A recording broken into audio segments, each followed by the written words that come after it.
हा नवीन आहे आणि ही गरिबांच्या समाजाच्या कार्यकर्त्यांची ही पार्टी आहे. त्यामुळे आमची धनपेटी रिकामी आहे, परंतु आमची मतपेटी जी आहे ती तुम्हाला भरलेली असते. कारण 60% ओबीसी आहे आणि ज्या ओबीसीवरती आता गेल्या या महाराष्ट्र शासनाच्या काळामध्ये जो काही अन्याय अत्याचार झाले आहेत त्यामुळे ओबीसी हा पेटलेला आहे आणि त्यामुळं यावेळी मात्र ओबीसीचे आणि भटक्यामुक्त जे आहेत ते आणि मागासवर्गीय मिळून आम्ही एकत्रितपणे ज्यावेळी आरक्षणवाद्यांना मतदान दिलं गेलं पाहिजे ही भूमिका आंबेडकर साहेबांनी सुद्धा मांडली आहे, आम्ही सुद्धा मान्य केलेली आहे आणि त्या भूमिकेवरती आम्ही ठाम आहोत.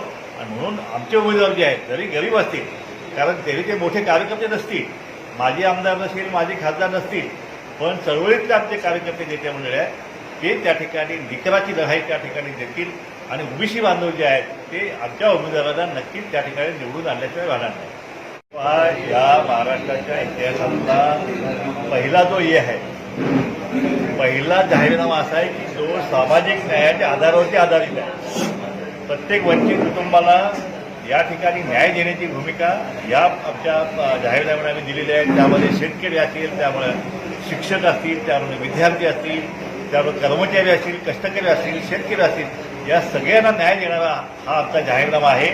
आणि कुठल्याही परिस्थितीत ओबीसीच्या आरक्षणाचे जे आहे ते संरक्षण करण्याची हमीसुद्धा जी आहे आम्ही आजच्या या जाहीरनाम्यात दिलेली आहे. जात न्याय जनगणनेचा मुद्दा जो आहे तो आम्ही एक नंबर आम्ही घेतलेला आहे की तो जो मुद्दा जो आहे तो हे सरकार गेल्या अनेक वर्षापासून टाळाटाळ करत आहे.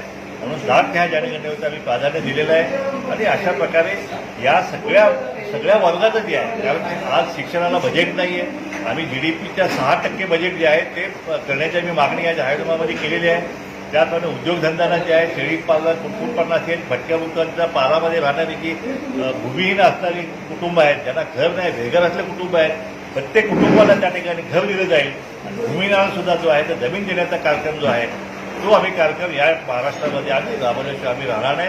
अशा प्रकारे सगळ्या वर्गाला जो न्याय देणारा महिला वर्गाला सुद्धा आम्ही या ठिकाणी त्यांचाही सुद्धा महिला सबलीकरणचा आम्ही या ठिकाणी हे घेतलेला आहे. शेतकऱ्यांसाठी एमएसपीचा जो आहे एमएसपीचा कायदा जो आहे तो त्या ठिकाणी करतो. शेतकऱ्यांची नुसती कर्जमाफी नाही तर कर्जमुक्तीसुद्धा काढण्याचा जो आहे तो कार्यक्रम आम्ही राबवणार आहे. एकही शेतकरी कर्जबाजारी असल्या कामा नये ही आमची मूळ आमची विचारधारा.